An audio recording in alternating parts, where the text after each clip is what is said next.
নমস্কার, আপনারা দেখছেন স্কাই 18 বাংলা নিউজ। সঙ্গে রয়েছে আমি সুস্মিতা।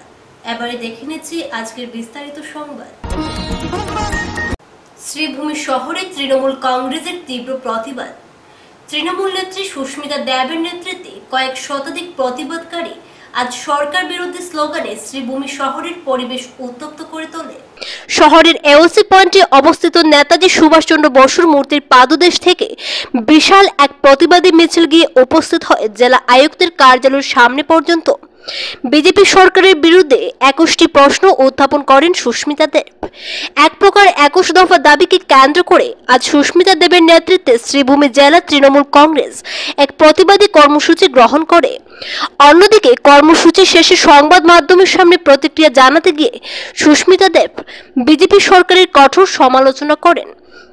পাশাপাশি কংগ্রেসকেও এক হাত নিয়ে বলেন তারা বিরোধী দলের ভূমিকা পালন করতে পারছে না। তিনি বলেন, শ্রীভূমিতে আসন্ন নির্বাচনের কেন্দ্র করে বহু প্রার্থী প্রত্যাশী হয়ে উঠে এসেছে, কিন্তু জনগণের সমস্যা নিয়ে কথা বলার মতো নেতা কংগ্রেসের নেই। সুস্মিতা দেবের অভিযোগ, রাজ্যে হিমন্ত বিশ্ব শর্মার নেতৃত্বাধীন বিজেপি সরকার সম্পূর্ণভাবে জনগণের সমস্যা সমাধানে ব্যর্থ হয়েছে। বিজেপির নেতারা ব্যস্ত শুধু সিন্ডিকেটের টাকা তোলায়। 2016 সালে জনগণকে দেওয়া প্রতিশ্রুতি আজও পূরণ করেনি বিজেপি। এছাড়াও তিনি অভিযোগ করেন, মুখ্যমন্ত্রী অরুণোদয়ের রাজনীতি করে মহিলাদের ব্যবহার করে নিজের জনপ্রিয়তা প্রদর্শন করছেন। সুস্মিতা দেব বলেন, মুখ্যমন্ত্রী হিমন্ত বিশ্ব শর্মার জনপ্রিয়তা কমেছে, আর তিনিও নিজে বলেছেন তার বিরুদ্ধে আন্দোলন চলছে। ফলে বিজেপি চাইলে যে কোনো মুহূর্তে অসমের মুখ্যমন্ত্রী পরিবর্তন হতে পারে। জুবিন সম্পর্কিত প্রসঙ্গে তিনি মন্তব্য করেন, কোনো মামলায় শুধু চার্জশিট দেওয়া যথেষ্ট নয়, থাকতে হবে উপযুক্ত প্রমাণ। প্রমাণ না থাকলে শুধুমাত্র চার্জশিটের কোনো মানে হয় না বলে জুবিনের মৃত্যুকে ঘিরে সাংবাদিকদের প্রশ্নের জবাবে মন্তব্য করেন সাংসদ সুস্মিতা দেব। বিজেপির বিরুদ্ধে কোনো আওয়াজ নেই। আজকে আমি ফেসবুক বা আপনাদের চ্যানেলে দেখতে পারি অনেক নেতারা বিরোধী দলের মিটিং করছে, মিছিল করছে, সভা করছে, কিন্তু এইগুলা হলো সব নমিনেশন পাওয়ার খেলা। যে টিকিটটা কে পাবে আর টিকিটটা পাওয়ার পরে এমএলএ কে হবে।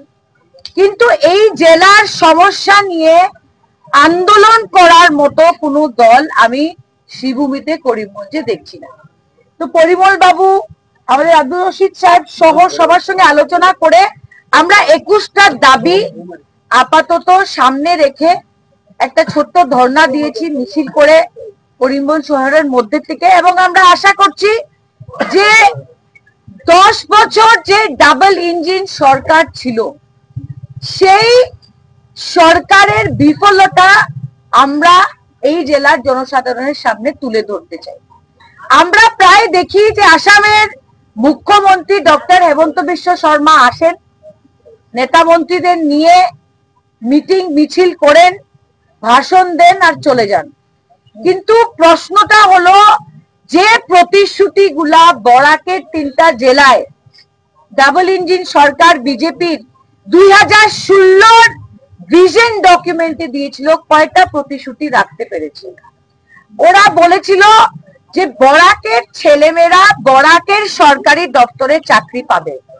আমি হেমন্ত বিশ্ব শর্মাকে আজকে চ্যালেঞ্জ করলাম যে আপনি একটা শ্বেতপত্র, হোয়াইট পেপার রিলিজ করে বলেন যে ডিসির অফিস হোক, পিডব্লিউডি অফিস হোক, ওয়াটার রিসোর্স হোক, আজকে এগ্রিকালচারাল ডিপার্টমেন্ট হোক, হেলথ ডিপার্টমেন্ট হোক, বরাকের শিক্ষিত কয়টা ছেলে মেয়ে বরাকের সরকারি দপ্তরে চাকরি পেয়েছে, আপনি প্রকাশ্যভাবে হোয়াইট পেপার রিলিজ করেন। পারবেন হেমন্ত বিশ্ব শর্মা? পারবেন না। 2 নম্বর কথা, আমরা দেখতে পেরেছি যে উনি অনেক বড় বড় প্রকল্প রিলিজ করেন, যে আমি শিলচর টাউনে 1000 কোটি টাকা দিচ্ছি, আমি বড়াপানির থেকে বরাক ভ্যালি পর্যন্ত 25,000 কোটি টাকার রাস্তা তৈরি করছি। কিন্তু গ্রামের ভিতরে গেলে আপনারা দেখতে পারবেন, এখন এই যে আমরা হেঁটে আসলাম আজকে নেতাজির স্ট্যাচুর থেকে ডিসি অফিস পর্যন্ত, আমরা দেখতে পেয়েছি যে রাস্তার ভয়াবহ অবস্থা।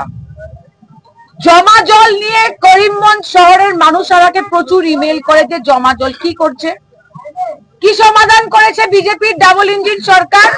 সব বিজেপির নেতারা যারা সিন্ডিকেটের টাকা দিয়ে বিজেপির পকেট ভরেছে ওরা বিজেপিতে উঠে এসছে। জনতার জনসেবা করে বিজেপির নেতারা আজকে উঠে আসেনি। আর যে সবচেয়ে পুরানো দল আছে ওদের সব নেতারা খালি টিকেটের দৌড়, কেউ গৌরব গগৈর পিছনে, কেউ জেনারেল সেক্রেটারি, আমি জানি না কে কে আছে ওদের পিছনে, কিন্তু জেলার সমস্যা নিয়ে কেউ কিছু বলে না।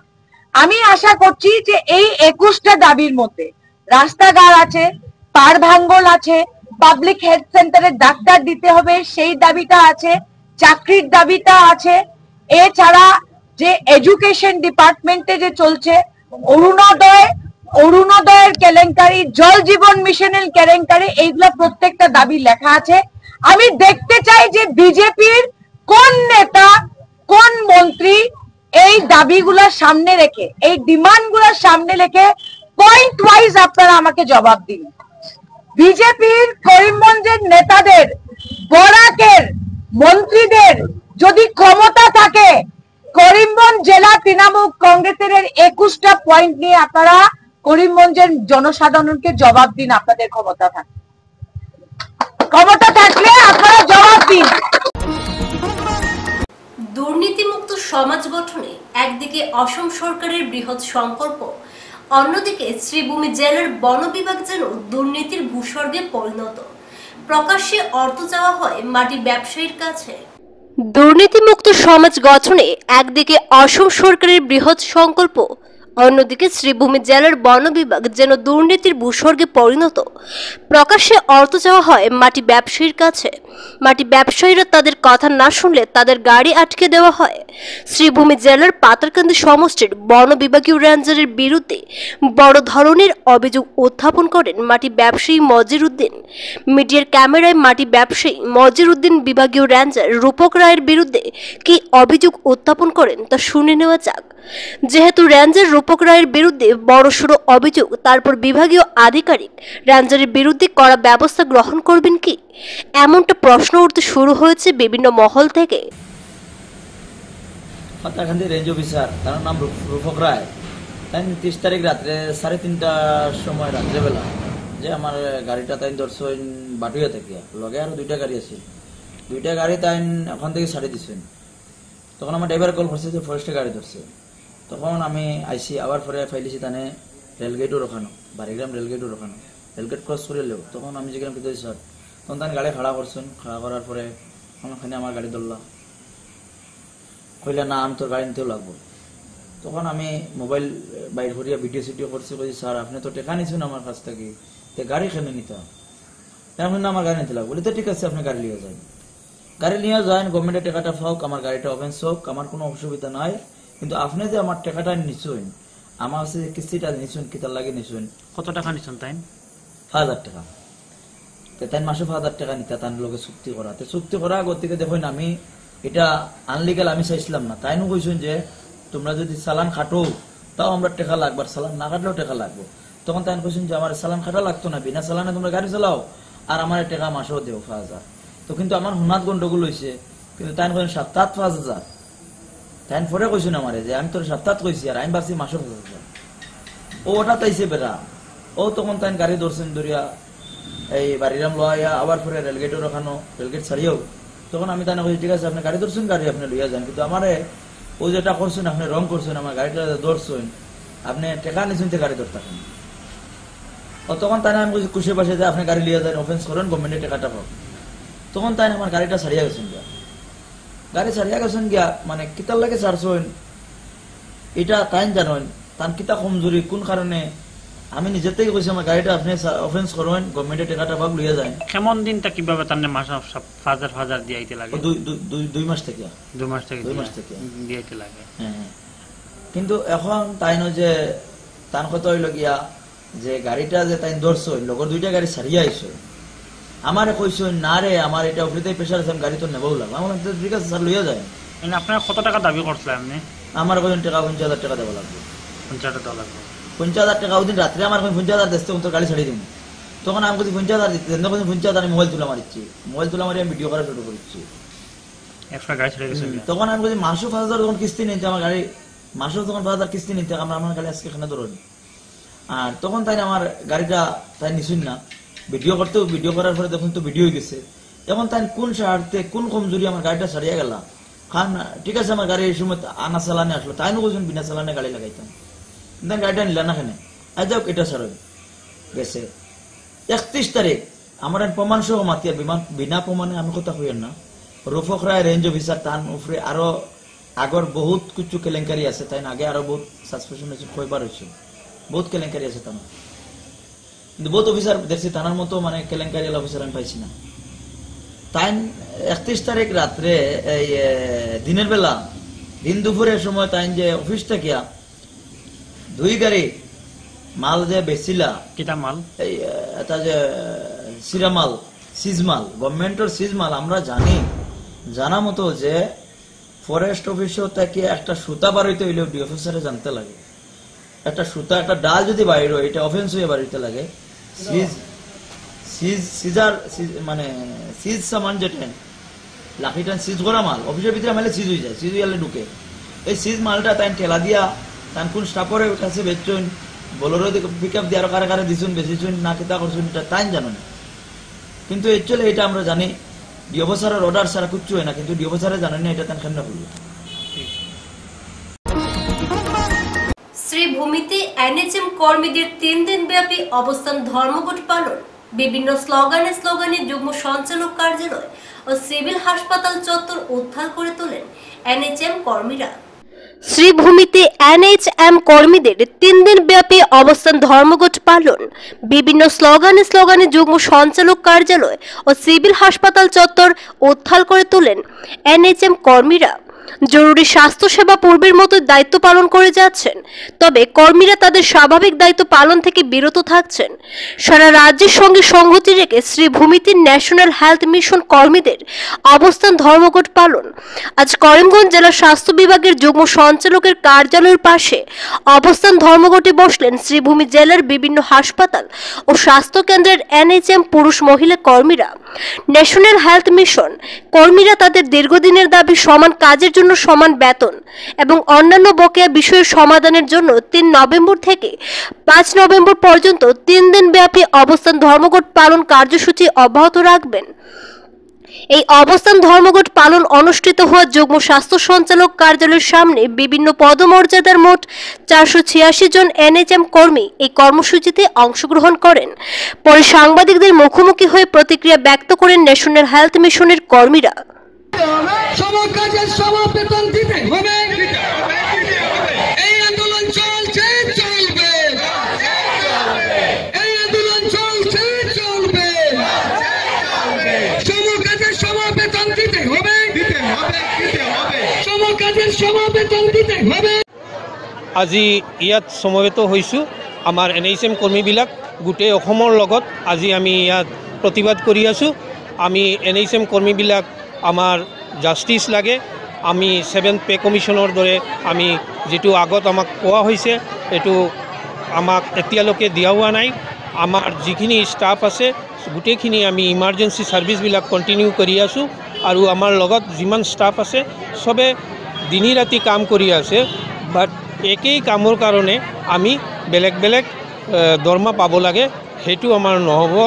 আৰু এতিয়ালৈকে আমি এইটো দাবী জনাই আছোঁ। আমাৰ চৰকাৰৰ ফালৰ পৰা আশ্বাস দিয়া হৈছে, কিন্তু কামখিনি কৰা নাই। আৰু আমাৰ যিখিনি এনএইচএমৰ এমপ্লয়িজ আছে গোটেইখিনি একেই কাম কৰি থাকে।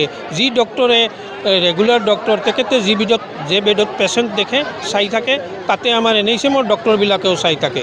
আৰু বাকী ষ্টাফখিনিও সেম কাম কৰি থাকে, ভেকচিনেশ্যন হওক, ৰেজিষ্ট্ৰেশ্যন হওক, IMR হওক, MMR হওক, এইটো আমাৰ এনএইচএমৰ অৱদান যিখিনি কমি আহিছে। কিন্তু আমি আজিলৈকে আমাৰ দৰমহাখিনি পোৱা নাই আৰু আমাৰ জাষ্টিছটো পোৱা নাই।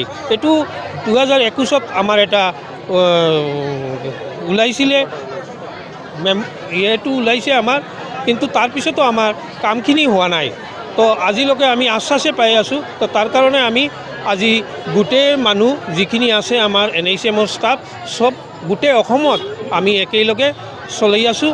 আৰু আমাৰ এই আন্দোলনটো এতিয়ালৈকে আমাৰ চেণ্ট্ৰেল কমিটিৰ পৰা যিটো আহিছে 3, 4 আৰু 5 এই এই 3 দিন আমাৰ ইয়াত ধৰ্ণা কাৰ্যসূচীটো চলি থাকিব আৰু আমাৰ 5 তাৰিখৰ পিছত যেটো আমাৰ সেন্ট্রাল কমিটিয়ে আমাক নির্দেশনা দিব সেইমতে আমি চলি থাকিম। নমস্কার, আজকে আমরা সমগ্র আসামের সাথে সঙ্গতি রেখে শ্রীভূমি ডিস্ট্রিক্টে সমস্ত NHM এমপ্লয়িরা এখানে একটা ধর্ণা কর্মসূচিতে বসেছি সেন্ট্রাল কমিটির নির্দেশ মতো, এবং আমাদের কয়েকটা ন্যায্য দাবি নিয়ে আমরা সমকাজের সমদর্মা এবং আসাম গভর্নমেন্টের পার্মানেন্ট এমপ্লয়িরা যেরকম ফ্যাসিলিটি পেয়ে থাকেন গভর্নমেন্ট থেকে সেই সব দাবি নিয়ে আমরা এখানে বসেছি। এবং আসামের হেলথ ডিপার্টমেন্টে যেগুলো রেগুলার পোস্টে অ্যাডপ্ট করা হয়, অ্যাডভার্টাইজ হয়, আমাদের NHM কর্মীদেরকে প্রাধান্য দিয়ে NHM কর্মীদের থেকে এইখানে সিলেক্ট করে নিয়ে ওইখানে অ্যাডপ্ট করার জন্য আমরা এইসব দাবি নিয়ে এখানে উপস্থিত হয়েছি। এবং আমাদের সেন্ট্রাল কমিটির নির্দেশ মতো আমরা 3, 4, 5 ওই 3 দিনে এখানে ধর্ণা কার্যসূচি পালন করব। আমাদের সঙ্গে আমাদের ডাক্তার, সব ধরনের টেকনিক্যাল নন টেকনিক্যাল NHM কর্মরত সকল এমপ্লয়ি এখানে আছেন, এবং আমরা এখানে সব সমবেত হয়ে সেন্ট্রাল কমিটির নির্দেশ মতো আমরা আমাদের ধর্ণা কার্যসূচি পালন করে যাচ্ছি। এবং নেক্সট উপর সেন্ট্রাল কমিটির নির্দেশ না আসা পর্যন্ত আমরা এইভাবে চালিয়ে যাব। আর আমাদের এইসব ধর্ণা, আর তার মধ্যে আমরা ইমার্জেন্সি সার্ভিস যেগুলো গভর্নমেন্টের দিতে হয়, পাবলিকের কথা মাথায় রেখে আমরা ইমার্জেন্সি সার্ভিসগুলো দিয়ে যাচ্ছি। আমাদের ডাক্তার, স্টাফ সবাই ইমার্জেন্সি সার্ভিস দিয়ে যাচ্ছেন, যেগুলো মিনিমাম মানুষের লাইফ সেভিংয়ের জন্য প্রয়োজন, এইগুলো আমরা দিয়ে যাচ্ছি এবং দিয়ে যাব। আর আমাদের ন্যায্য দাবিগুলো আমরা এখানে উপস্থাপন করছি, এবং সমগ্র আসামের সাথে সঙ্গতি রেখে আমরা শ্রীভূমি ডিস্ট্রিক্টেও এইগুলো ধর্ণাটা চালিয়ে যাব। এখন নিয়ে নিচ্ছে ছোট্ট একটা বিজ্ঞাপন বিরতি, সঙ্গে থাকুন। আপনার পার্শ্ববর্তী এলাকা কি মশায় ভরা? রক্ত শোষণকারী পতঙ্গের অত্যাচারে আপনি কি জর্জরিত? তাই মশার হাত থেকে অচিরে নিরসনে আপনার হাতের কাছে এসে গেছে মাস্কিটা। এটি একটি ভেষজ ঔষধি যা লোকেরা ত্বকে ব্যবহার করতে পারবে। এটি ব্যবহারে আপনি ডেঙ্গু, ম্যালেরিয়া, চিকুনগুনিয়া, জিকা ইত্যাদি রোগ থেকে নিরসন পেতে পারেন, যা মশা থেকে রোগ সৃষ্টি হয়। তাই ভারতের 1 নম্বর মশা তাড়ানোর ঔষধ আপনার হাতের কাছে। তাই আর সময় নষ্ট না করে আপনি কিনে আনুন মাস্কিটা। এটি সম্পূর্ণ কেমিক্যাল ফ্রি, 100% উদ্ভিদজাত ঔষধি। আপনার ত্বকে হয়তো ঘষে দিতে পারেন বা ছিটিয়েও দিতে পারেন ঔষধের নিয়মাবলী মেনে। তাই শ্রীভূমির বেশিরভাগ মেডিসিনে বা স্টেশনারি দোকানে ভেষজ ঔষধ পাওয়া যাবে। 100% স্বাস্থ্যবিধি মেনে ঔষধ তৈরি করা হয়। তাই মশার কামড়ে বিভিন্ন রোগ থেকে পরিবারকে রক্ষা করতে আজই নিয়ে আনুন ভেষজ ঔষধ মাস্কিটা। मॉस्किटो रेपेलेंट चाहिए तो नंबर 1 क्यों नहीं? मैं यूज करती हूँ मास्कीटा। डेंगू, मलेरिया, चिकनगुनिया सबके पीछे एक ही विलन है, मच्छर, और इन्हें रोकने के लिए चाहिए रियल प्रोटेक्शन बिना केमिकल के। Maskita, India's number 1 herbal mosquito repellent oil, 100% herbal, DEET free और डायरेक्टली स्किन पे अप्लाई होता है। ना स्मोक, ना ही स्प्रे फॉर्म्स, बस natural barrier. Safe for baby, safe for pregnant women, even gen lifestyle के लिए भी परफेक्ट। हर घर का एसेंशियल मास्कीटा। मच्छरों से बचना है तो इंडिया का नंबर 1 लगाओ मास्कीटा, हर्बल भी पावरफुल भी। আজই যোগাযোগ করুন আপনার নিকটবর্তী দোকানে ও নিয়ে আসুন মাস্কিটা। আনন্দ সংবাদ, আনন্দ সংবাদ, আনন্দ সংবাদ। স্বর্ণালংকার কিনতে শ্রীভূমি শহরের কামাখ্যা জুয়েলারি স্টোর্স আপনাদের জন্য নিয়ে এসেছে এক বিশেষ অফার। তাই আর দেরি না করে আজই চলে আসুন কামাখ্যা জুয়েলারি স্টোর্স। ধনতেরাস উপলক্ষে কামাখ্যা জুয়েলারি স্টোর্স দিচ্ছে সোনার গয়নার মজুরির উপর 35% ছাড়। সোনার নেকলেস শুরু 1.5 গ্রাম থেকে। প্রতিটি কেনাকাটার সঙ্গে থাকছে বিশেষ উপহার। Kamakhya jewellery stores, station road, Sribhumi. আমাদের যোগাযোগ নাম্বার 9101901551।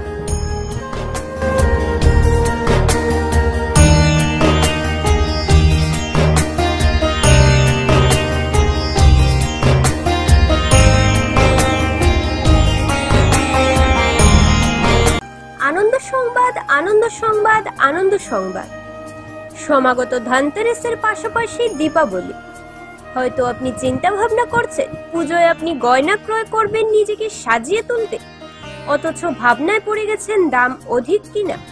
তাহলে আপনার ভাবনার অবসান ঘটিয়ে গয়না কেনার সুযোগ করে দিচ্ছে শ্রীভূমির খান জুয়েলার্স।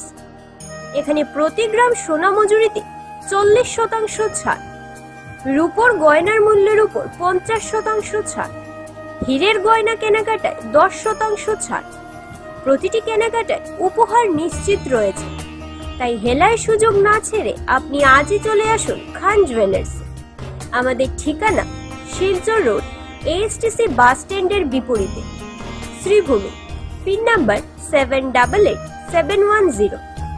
আমাদের সঙ্গে আলাপ করতে পারবেন। আমাদের যোগাযোগ নাম্বার হচ্ছে 9864771235। আপনাদের সন্তুষ্টি আমাদের বড় সংকল্প।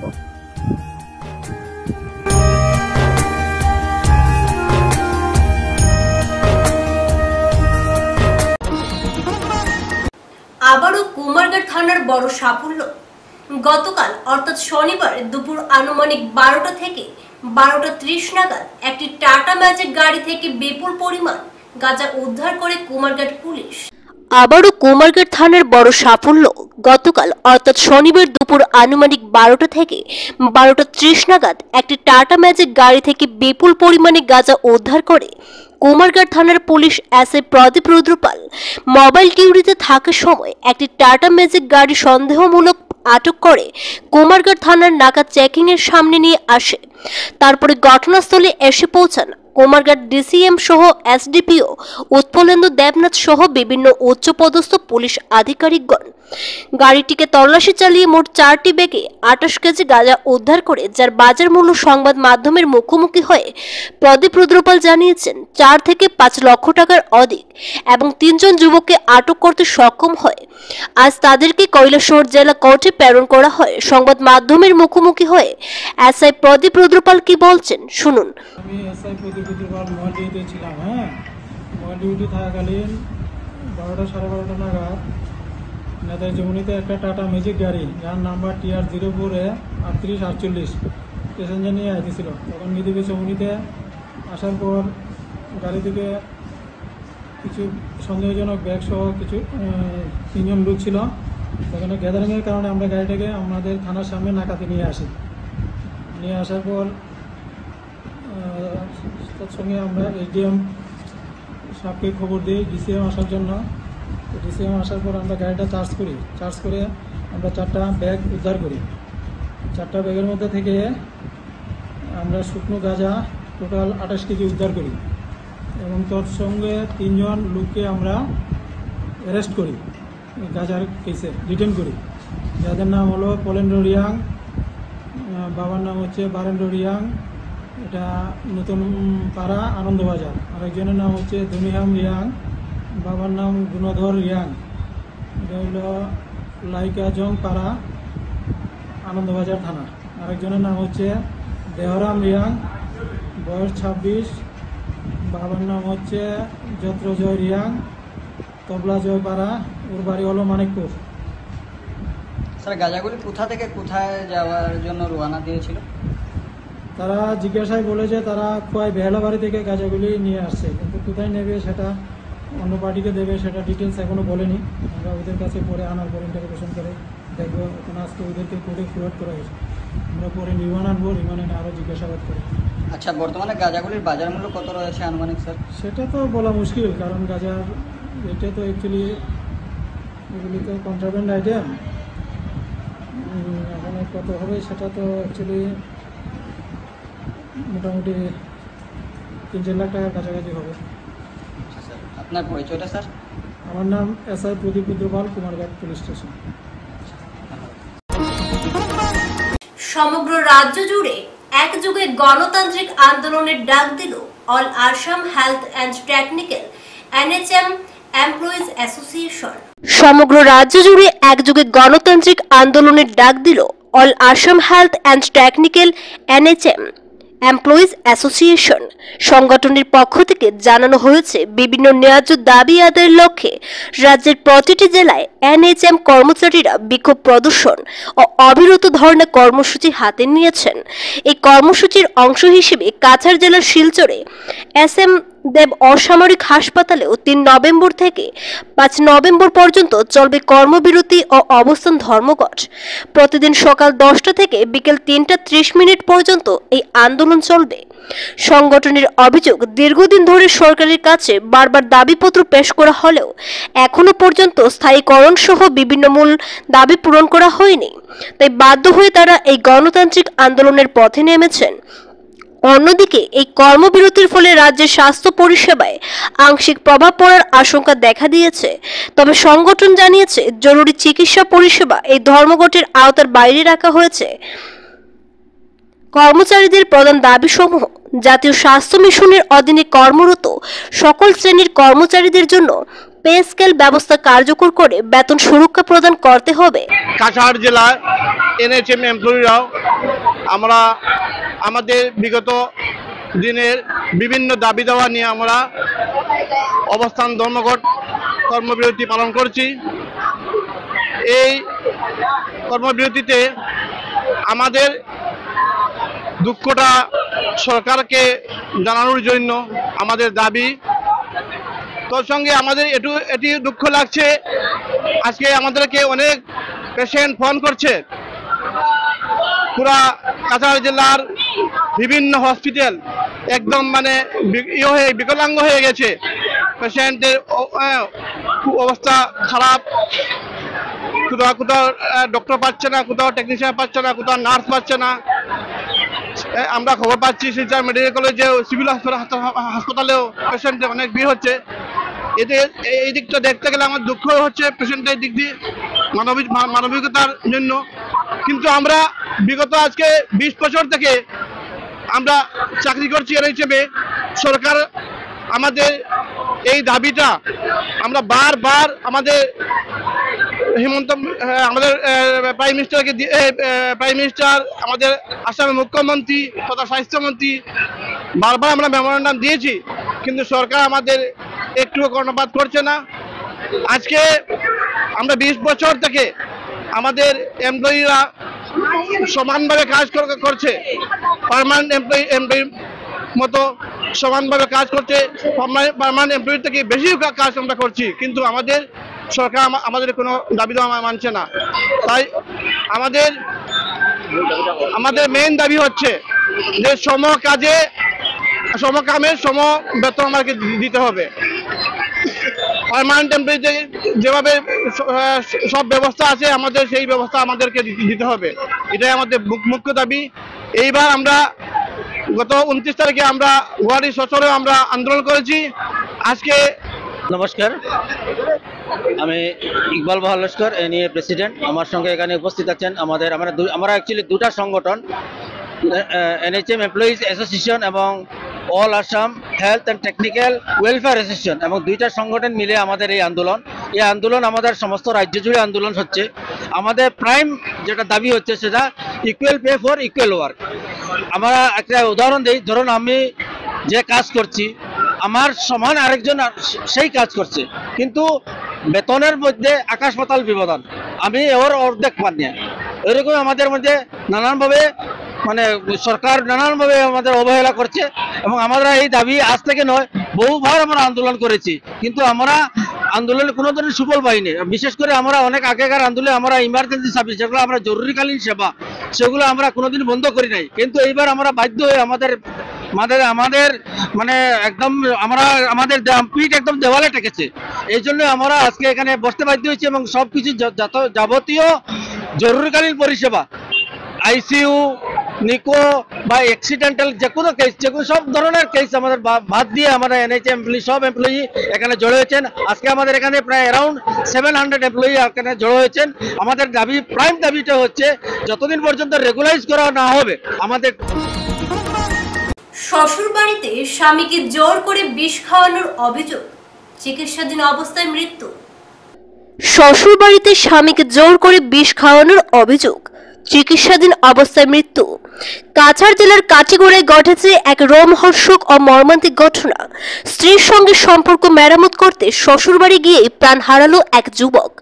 অভিযোগ, শ্বশুরবাড়ির লোকজন তাকে মারধর করে বলপূর্বক বিষ খাইয়ে হত্যা করেছে। ঘটনায় গোটা এলাকায় নেমে এসেছে চাঞ্চল্য।